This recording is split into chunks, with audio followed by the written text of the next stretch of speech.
to welcome and thank you to coming to the research culture and practice session on how does knowledge exchange contribute to a positive research culture.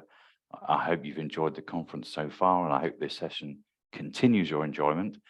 My name is Greg Wade. I'm a policy manager at Universities UK, and I lead on the Knowledge Exchange Concordat. In terms of etiquette around this event, before I introduce the great array of speakers that we have to contribute to this, please use the Q&A function throughout to ask your questions. We hope to have time at the end for questions. So please put them in the Q&A, but you can use the chat as normal to add your views, insights and suggestions, but please signal questions in the Q&A so we can pick those up.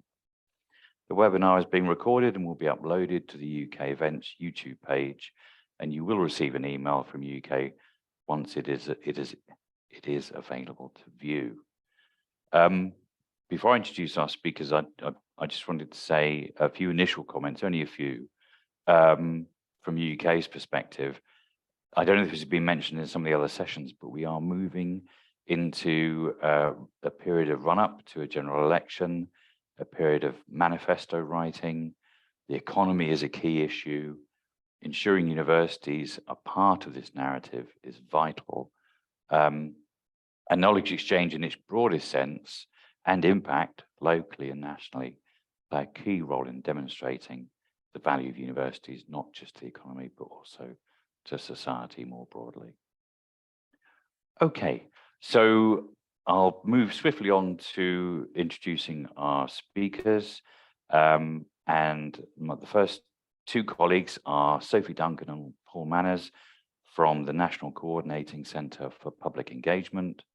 Paul is the Director of Policy, Sophie is the Director of Business and Strategy, and they're both also heavily involved in the National Civic Impact Accelerator as well as many other things that I know you're involved in, and we were very helpful in your support for the development year for the Knowledge Exchange Concordat. So I'll hand over to both of you. Great, thank you, Greg. And it's great to see everybody in the participant list and on the panel. And I guess that the National Coordinating Centre for Public Engagement have been looking at the cultures that enable or inhibit public engagement for a long, long time. And thinking about how does that contribute to our work now on research culture and trying to address some of the fundamental challenges that sit at the heart of that. And so what we've been asked to do is share a few of our lessons, the lessons that we have learnt as the NCCPE, and then reflect a little with you on what that means for what we can contribute in the future collectively to research culture. So to kick us off, I don't know if you were working in knowledge exchange in 2008 or whether you recently joined this agenda, but if you can cast your minds back 15 years to 2008, this was when the National Coordinating Centre was set up. We were set up alongside 6 beacons for public engagement. And the main aim of this was to create a culture within UK higher education where public engagement is formalised and embedded as a valued and recognised activity for staff at all levels and for students. And I think what was really interesting was that this had come out of a time when science and innovation were really seen to be out of step with society. There'd been all the issues around GM foods, around BSE, and there was this real kind of fracture, if you like, between how society was seen to engage with what was happening within science and innovation. And so therefore a question about what needed to happen and whether what needed to happen were more programs to try and engage science and society, or whether actually there was something more fundamental that needed to change. And some research was done, and it was uncovered that really the issue that was inhibiting this relationship between science and society was the culture of how universities were doing their research and their teaching and learning. And therefore this is why the beacons and the NCCPE was set up. And since that time, we've been doing a huge amount of work to look at, well, how do you enable really effective engagement between universities and society? My next slide talks about one of the beacons, and I think this is one of the first lessons that has come out of this week. So this again was in 2008, and I think the beacon's logo in the top right hand corner, which has got basically 5, they're meant to be chimneys, don't ask me why, and then some more old-fashioned type, shall we say, probably does look like it came from 2008.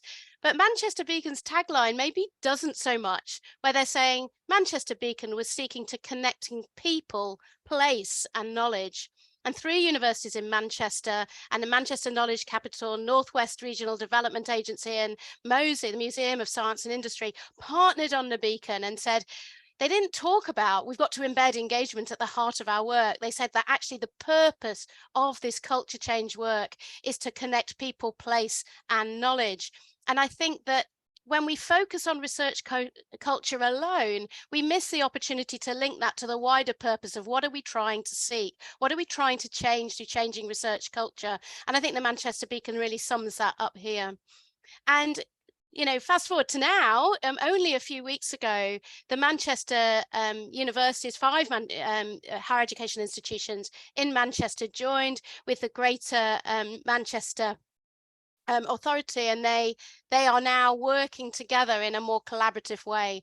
And I guess this really reminds us that culture change really takes time. It's a long-term process with lots of small steps, lots of small wins, lots of duplicated effort in different places. But actually those foundations that you build as you seek to change culture do really play out in practice in really rich and interesting ways. And I think this is a really good example that has been built on years of practice of trying to be really effective at engagement and knowledge exchange. I'm going to hand over to Paul, who's going to talk about a few other lessons from our work. Yeah, thanks, Sophie. I think it's so interesting, isn't it? You can get fixated on culture and you can end up perhaps navel gazing too much. I think it's about the change that we want to actually see and the kinds of practices that we want to encourage. And this is just one beautiful example of a project that was run in run in Manchester, looking at age-friendly policies in cities. And it's a co-research project between a researcher and a group of community members and policymakers coming together to kind of imagine and to plan for a very different approach to supporting older people and their needs. And it's just one example of the kind of powerful knowledge building that can be done when you work differently. This is one other example that is the Leverhulme Centre for Forensic Science in Dundee. Just one example of many new research centres, research teams that are being set up with a very strong kind of social agenda to bring forensic science and all of us in society, frankly, who have a stake in forensic science, how it's applied in the courts, how it's understood, you know, how defendants are able to kind of navigate this. It's bringing people together through this methodology of strategic conversations to really open up knowledge and understanding and to influence and shape policy. So a focus on delivering sort of amazing knowledge exchange, I think for us is at the heart of our care for research and knowledge exchange culture. This is a reminder too that people are at the heart of this process and experts are at the heart of this process. And this is a project from the University of Cardiff, the Community Gateway, which brings together academics, professional engagement staff and community members to build a community hub. And it's just another example, I think, of the kind of expertise that is at the heart of doing excellent research culture. And we're obviously particularly focused on the public engagement expertise that resides in the wonderful people that we work with at the centre. But I think increasingly there's a wonderful coming together of people in all kinds of knowledge exchange roles, whether they're working in policy or in business or in patient involvement, with a common purpose really around supporting and scaffolding this kind of excellent work. And this is a piece of work done by a colleague of ours, Ed Stevens, who was at Bath, looking at the functions that are played by engagement professionals as catalysts, as solution givers, as process helpers, as resource linkers and brokers, and how we reimagine the teams and the collaborative practices we need to do great work, I think, is really at the heart of our learning. And finally, I think at the moment it feels like we're kind of creating a massive kind of manual of how to do research culture, hundreds of pages with complex diagrams of all of the intricate ways in which we need to adjust how we work. We try to keep things as simple as possible, I think, to give people scaffolds to use to reflect.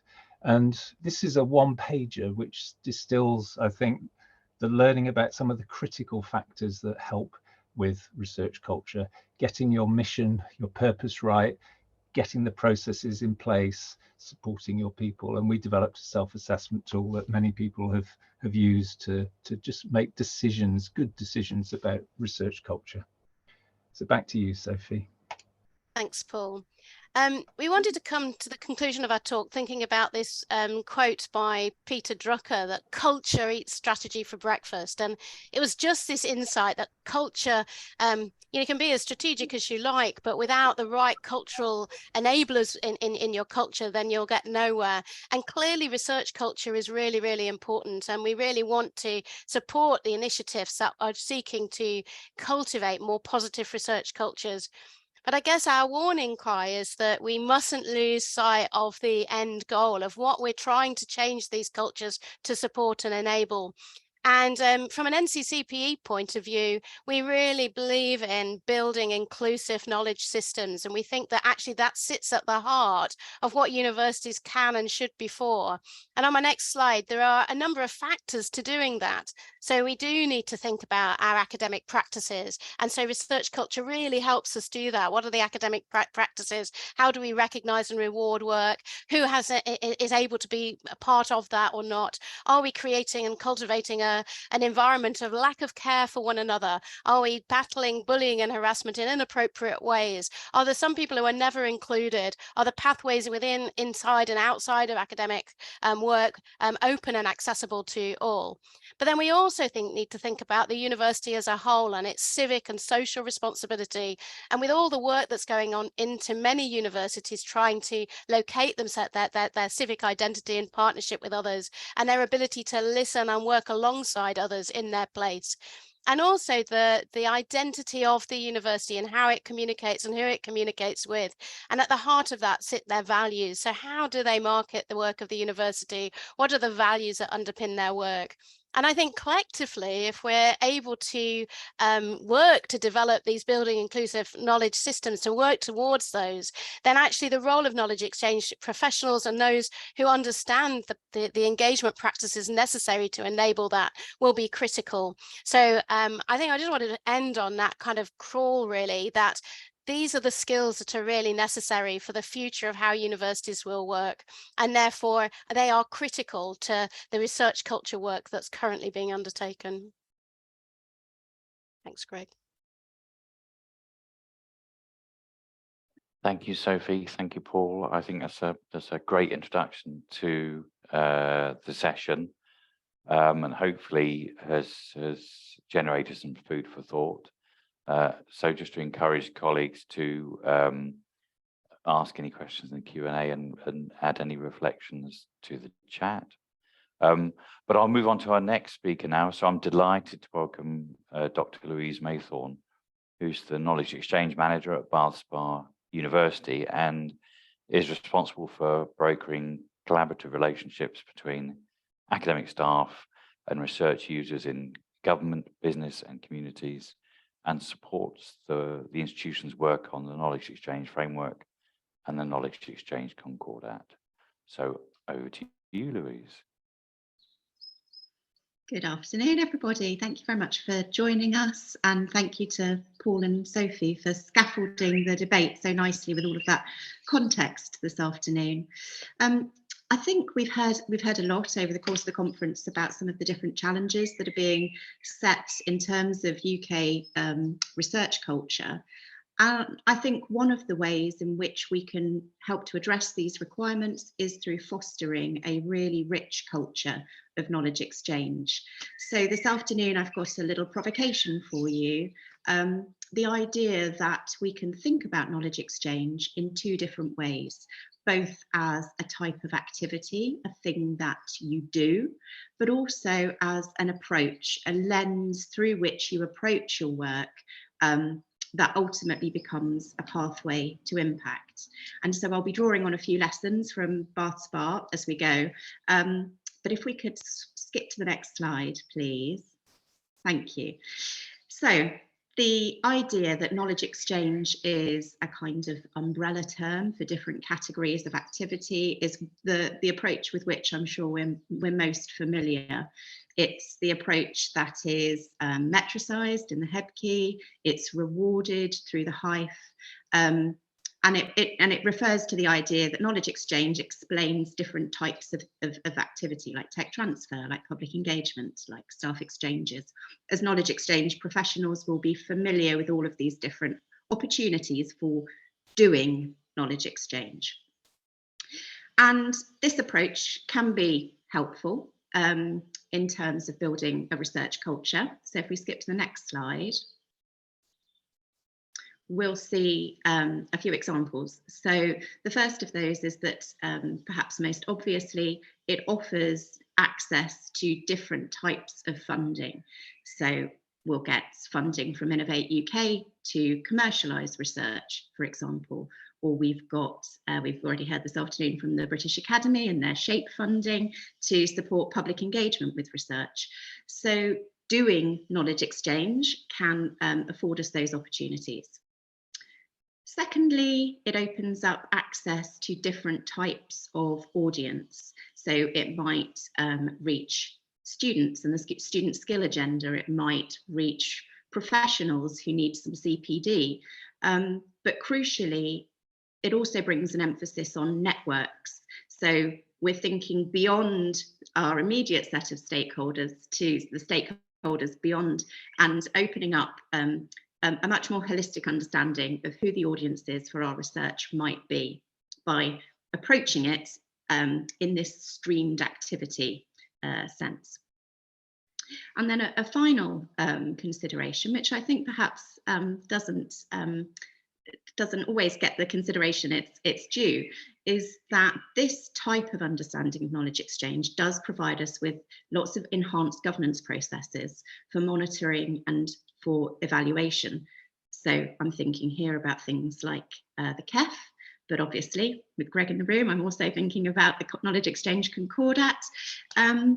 And to draw on an example from Bath Spa, we've invested in recent years very heavily in our ethics processes, and partly in response to demand from the business community, who obviously work to very different timescales to the academic timescale.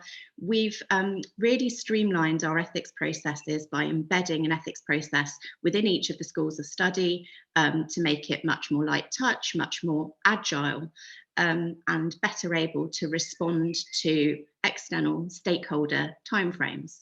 But that's obviously had an enriching experience for the researchers in the university, who now have access to this much more agile ethics process, whilst we're also addressing the requirements of Concordat in terms of transparent and ethical working.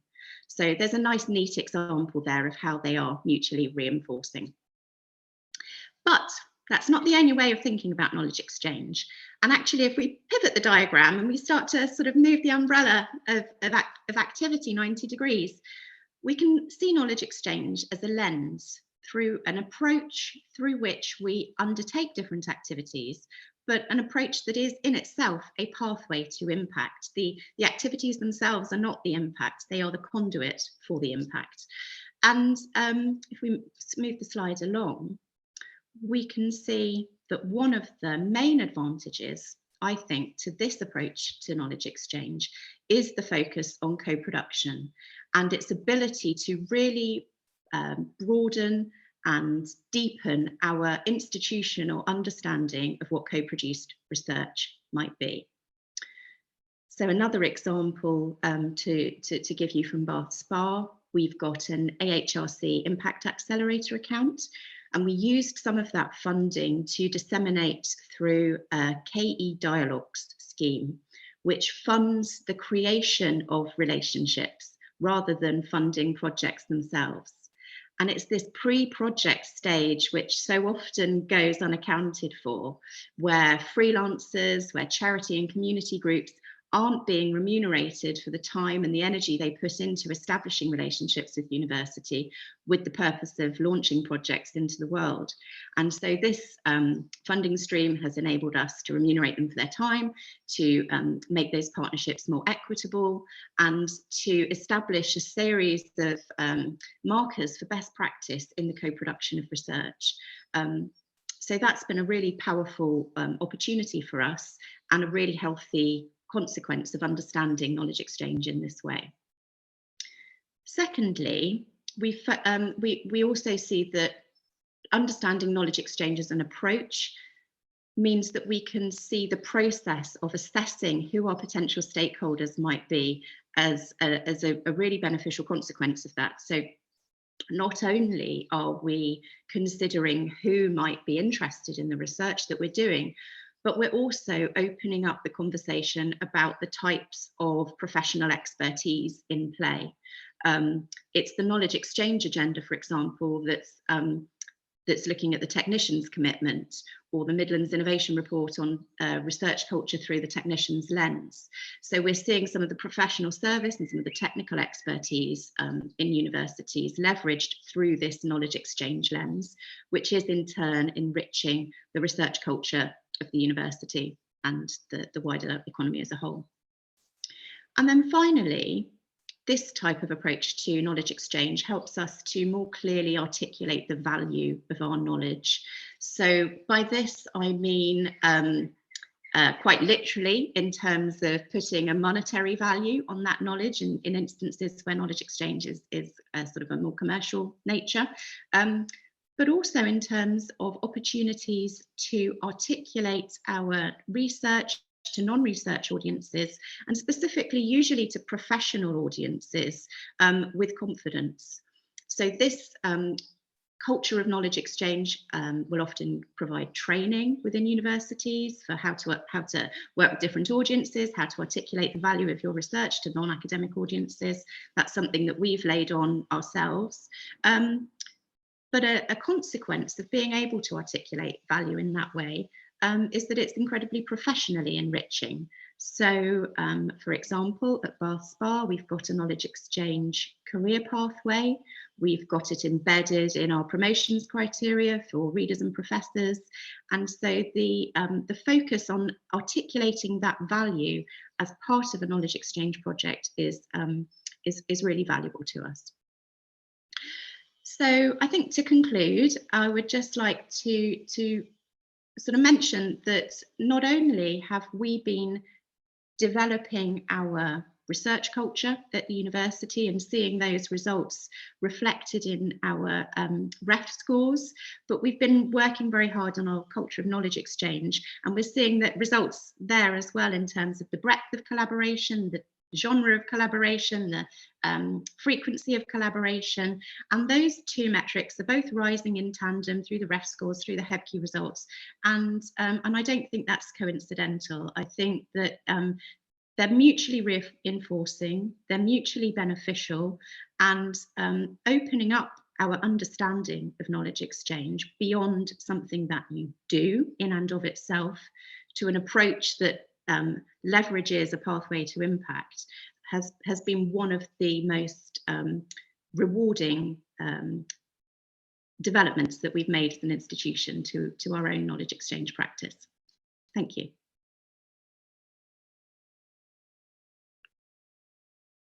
Excellent. Thank you so much, Louise, and really delighted that what you've talked about has made such a significant impact at your institution, which just helps illustrate the power of that perspective on knowledge exchange.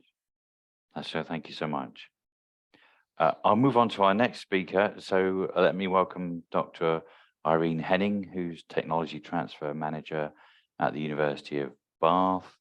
Irene is responsible for commercializing research outcomes, and that includes identifying the commercial value, protecting IP, working with industry, and negotiating with licensees, investors and partners as well. I hope that's an accurate description of what you do, Irene. Please tell me if not. And Yes. over to you. Thank you very much, Greg. That was a very good introduction. So I'm going to share my screen. A second. So I hope everybody can see that now. Oops. Okay. So thank you very much for inviting me today. I will very much zoom in on the technology transfer perspective on how knowledge exchange can contribute to a positive research culture. So very nice having the other presentations before to set the scene a little bit, because I'm going to deep dive a little bit into what is technology transfer, give you a brief overview of what the process looks like in the university setting, and then why tech transfer can be beneficial to the individual, the university, and the wider society. And then I'd like to highlight the impact that it can have on research culture in the context of our today's session, and just briefly touch on two examples from Bath University that I think have a powerful effect towards culture change in the long term. And also just briefly touch on some challenges associated with that. Okay, so I found these three quotes to describe what technology transfer is. One from the European Commission says it refers to the process of conveying results stemming from scientific and technological research to the marketplace and to wider society, along with associated skills and procedures. Thank God that was a longer one. The other ones are that tech transfer is the movement of knowledge and discoveries to the general public.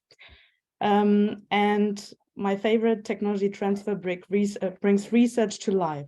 So all of them basically just say in different words and different levels of detail that technology transfer takes innovations from one place to another. So from in the university setting, from the laboratory to the marketplace, so to a real world setting accessible to society. And now, from moving on from the high level explanation, I just wanted to show briefly what it means in the day-to-day work at the university, where the initial step is usually identifying the innovative research that has commercial potential. And then we have to evaluate whether we can commercialize it. And that starts with, is there any intellectual property that we can protect? So we have an invention disclosure form that a researcher can fill in to provide some more detail to us, and gives us the chance to look into the intellectual property, whether it's patentable and whether we think there is a commercial potential for it to continue this. And if we think it is, we work through all the steps. I'd like to mention that we work very closely with the researcher. We couldn't do that without the involvement. So when we then go to the stage that we patent a technology and we have this clear asset, we move on to marketing it. So to reach out to companies, external stakeholders, to understand whether this technology actually solves a problem, a real problem out there that customers would actually buy. So then there's the option commercializing it in terms of licensing to bigger companies who maybe have the better capacity to develop this work further and bring it to the market, or start a university company, a spin-out company. And there are several systems to support that within and with funding from the government. To close the circle, this hopefully leads to benefits to society with a product or service that addresses a real need, a problem out there, and can also create revenue back to the university, back to the innovators and the investors, to incentivize further work like this, to reinvest in further commercialization, for example. As the overarching umbrella term today is the knowledge exchange, I've just wanted to briefly show how technology transfer feeds into many of the objectives for knowledge exchange activities as here defined by the Higher Education and Innovation Fund. So it's I just marked the ones that I thought are more aligned with tech transfer, so facilitating knowledge and research exploitation and process, for example, exploiting the intellectual property commercially, skills and human capital development. We train a lot of researchers in the process, work closely with them and have training opportunities for them. Enterprise education and entrepreneurship is a thing we provide, work closely with external providers, exploiting the university's physical assets like intellectual property already mentioned. So I'm going to talk in a bit more detail on how technology transfer is beneficial. So why tech transfer is good for the university, the individual who is involved in that, or the teams involved in that, better put, and then in the end, society is, well, in the first place, university tech transfer is commercializing very early stage research. So it's often very risky and is not in a stage where it can get investment from outside because it's too early stage. But that's where the university plays an important role to bridge the gap in getting innovations out there. Diversification of skills of students, academics, and technical staff that can help empower them with a different skill set, with a different mindset and opportunities and perspectives that they didn't have necessarily from the academic world.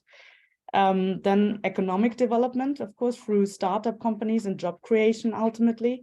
It offers more career opportunities, especially I want to point out in my experience for postgraduate students and postdocs, so early career stages, where having this different perspective to the academic research can be often very eye-opening, or just the different perspective is very valuable for employers, but also for yourself. It just offers so many more opportunities.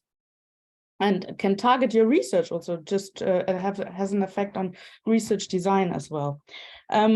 Part of the process, as I mentioned briefly with the marketing, for example, it means ultimately that researchers build very strong external networks and profile through that, because they have to actively reach out there and disseminate their research, share it with other people to get feedback on the commercial value of it. Then new sources of research funding through startup creation and industry partnerships are an important factor as well. There's a lot of funding opportunities through the government that support these activities, but also through the formation of a company, external funding like investment money to support this. Businesses invest in partnerships and collaborations with the goal of licensing the technologies at the end of the project, for example. So it's additional knowledge dissemination and can enhance the reputation with very strong impact studies at the end of it that are clear, very accessible to society often. And diversification of revenue, of course, because in the most successful cases, the revenue comes back to the university, but also to the innovators. So to highlight a little bit then more on how these positives of tech transfer in general can impact on research culture, I categorized it a little bit according to the R&D people and culture strategy by the government.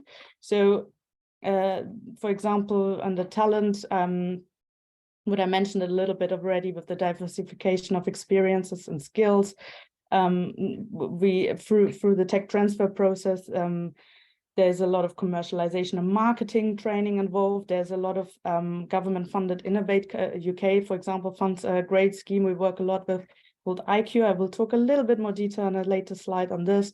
We provide training workshops and webinars and so on to educate on this. And of course, by being involved in the process actually of protecting intellectual property and commercializing, the researchers are also having a very steep learning curve being involved in all the process.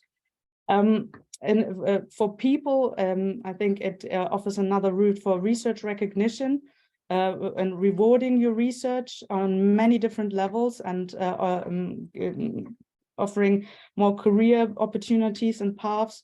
So one thing I want to point out is that there's lots of funding schemes now out there with small pots, but that which are available to postgraduate students and early career researchers, like also again the IQ program, which they can independently secure quite early on in their research and gain this very different perspective to their day-to-day work. Separate innovation awards that are small pots of money to reward innovative research. Then there's this aspect of building strong networks outside of academia. Patents can be a reward as well, in addition to publications.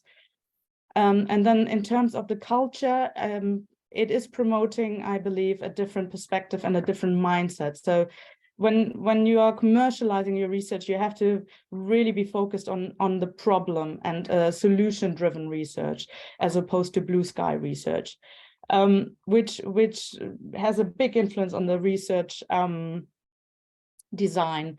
And yeah, rather than focusing what gives you a high impact publication, for example, you have to think, is this research addressing a problem that actually is needed right now and customers would buy or take up on? Then also often referred to, I'm not going to talk into detail, but entrepreneurial mindset, which is understood as more goal-oriented and resilient, more risky, less risk averse, in terms of doing something that with the knowledge you can fail, but it's learning out of this, being creative and resilient in the process.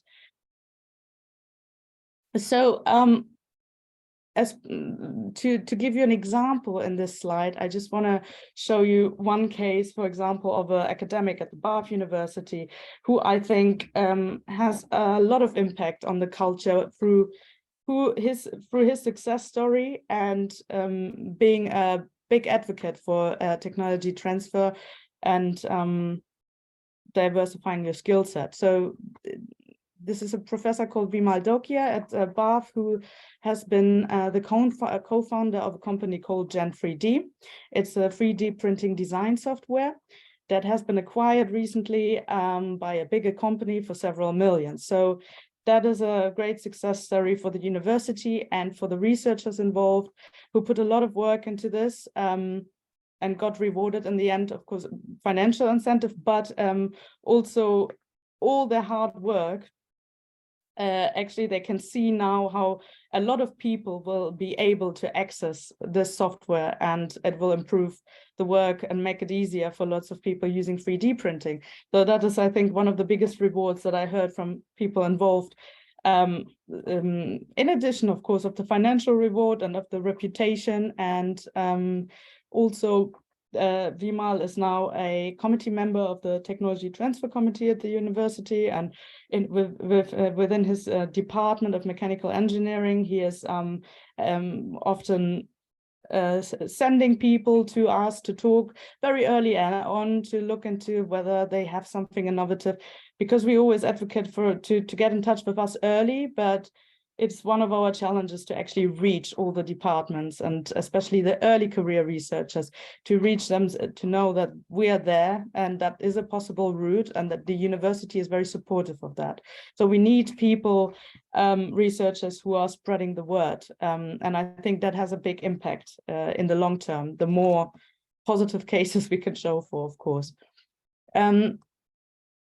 Apologies, that's another slide. So the next example I want to raise is the IQ that I mentioned earlier briefly. It stands for Innovation to Commercialization of University Research, awfully long title. That's why everyone refers to as IQ. And it's been expanded recently with lots more different levels of it, with different time commitments required. It's funded by Innovate UK. It's designed to help explore the commercial route of the university research technologies. So the researchers, there's usually teams, and there's one early career researcher leading the whole team, who has to explore whether there is a market for the technology. And that involves going out of their comfort zone and talking to as many different diverse people. That's a very specific goal of this program. And to find out whether there is a market of this technology. And often that ends in pivoting. The research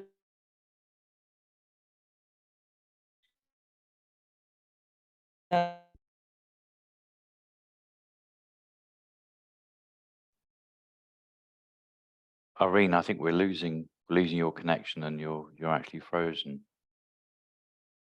Is that the same for others in terms of? Okay. Very sorry. Can you hear me now? Yes, you're back now, Irene.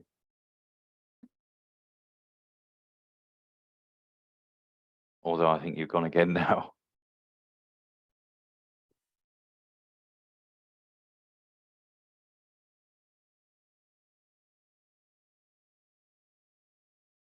Yeah, again, I think that's a good idea. Maybe, Irene, turn off your camera if you can still hear us.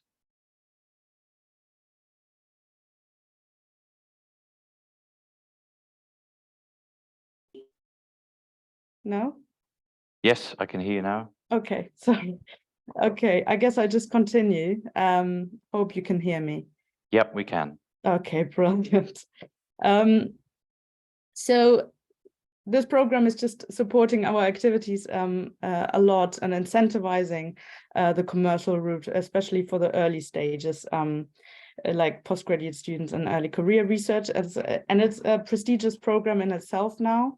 So I think many researchers going through the program just that helps them also in applying to other jobs afterwards, because it is a recognized very recognized program.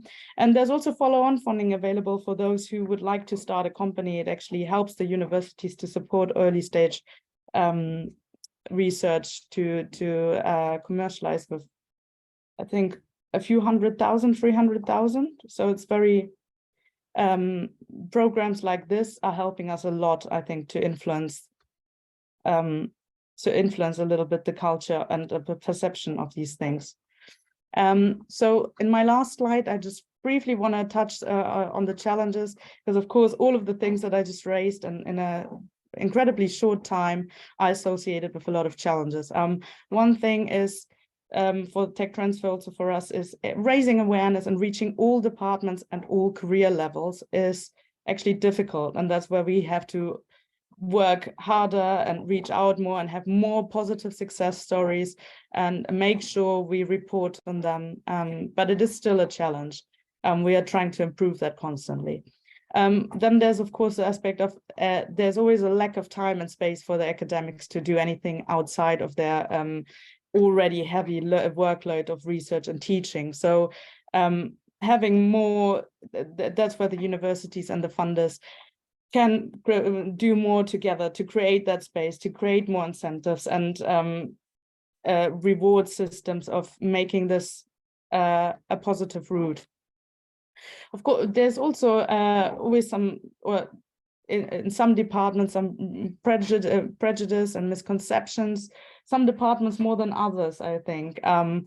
But just, yeah, not really a clear understanding of what commercialization can achieve and what are the goals are and so on.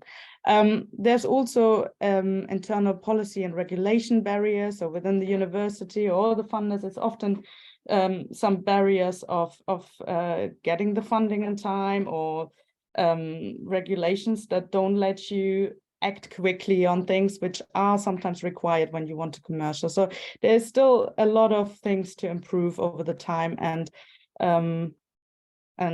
yeah, working together on this to achieve this is very important. So that brings me to the end of my presentation today. Any questions? Happy to take, or if you want to continue this conversation outside of this webinar, also very happy to do that. Brilliant. Thank you so much, Irene. I think we've had a really great linked set of presentations from the really broad brush of Paul and Sophie to the lens and the pathway from Louise, and the sort of bit of some of the sort of nitty gritty from you, Irene. We're open to questions now. Irene, I'll follow up straight away, if I may, with a question that's specifically for you from Gaynor. And she says that you mentioned patent as a potential alternative output. What are your thoughts, experiences of recognizing all contributions on a patent application? Is it more equitable than a journal article, for example? Well, I think that it depends very much on who you ask. It depends, if you employ to an innovative, to a company or to a startup, I'm sure they will value that experience more than maybe in a very research intensive university that doesn't pay very much, doesn't support that as much. It very much depends on who you ask. Okay, thank you, Irene. Louise, I just wanted to follow up with you because we've had a couple of questions from Gaynor and Anne asking generally whether you could say more about what the KE careers pathway looks like, but also a specific question about KE being articulated in the promotions criteria for readers and professors, and whether it was just those two categories or are there plans to broaden them? That's a really great question. So this is it's the initial year of our streamed pathways at Bath Spa. So we've got teaching and scholarship, research, teaching and scholarship, and K3E teaching and scholarship, which is knowledge exchange, enterprise, and employability. And so the way that this career pathways works is that there are a series. It's sort of gesturing with my hands. It's kind of a tabular way of navigating your career pathway. There are a series of different metrics, different areas of career activity to address, and there are various levels at which you might be expected to address it at different stages of your professional career. And the idea behind the pathways is that they are totally complementary with one another, symbiotic to one another. And so there's kind of a fluidity between the pathways, but it allows everybody to navigate their own particular professional focus in a more systematic way. Previously, knowledge exchange was only embedded in the promotions criteria for readers and professors, and this is a sort of a more democratic way of approaching that career conversation. So I can report back next year, let you know how it's going. Excellent. Thank you so much, Louise. I think we've got just 1 minute left. So I'll abuse my position as chair and just ask colleagues a rather cheeky question. If there was one thing you would change to enhance the link between knowledge exchange and technology transfer and research culture, what would it be? And I'll just ask that of Paul and Sophie first. I guess the key lesson from this session for me has been how important the expertise and the understanding and the skills of knowledge exchange professionals are to this culture change agenda, and just seeing that better recognized. For instance, the UKI People and Teams strategy that's just been published doesn't really identify the contribution of knowledge exchange. It talks about technicians and it talks about researchers, but perhaps there's more we need to do to just recognize the value that sits within the expertise of people who work in this space. Thank you so much, Paul. Sophie, your thoughts? Yeah, I mean, I think that as you frame that question, I was just thinking that it's the people-centeredness of all of this work, and that actually it does require a bit more time to enable the humanity of this work to really express itself. So we recognize value across all the many people who contribute into this. So absolutely knowledge exchange professionals, but also those we work with outside the academy, and thinking really hard about what are the ways that we express value, assess that value, and how do we celebrate that value across the very many people who contribute to it. Thanks so much, Sophie. Louise? I would like knowledge exchange to be understood as a pathway to impact, not an impact in and of itself. Excellent. Thank you so much. Irene. Yeah, I think that, yeah, I would like to feed into that a pathway to impact. It's one of many things that can have one of many puzzle pieces for the research culture to change. Yeah, and being aware of that, yeah. Okay, no, that's fine. That's fine. Thank you for that. A little bit over time, but I just wanted to squeeze that last question in. Thank you so much to all of my speakers. Thank you, colleagues, for participating.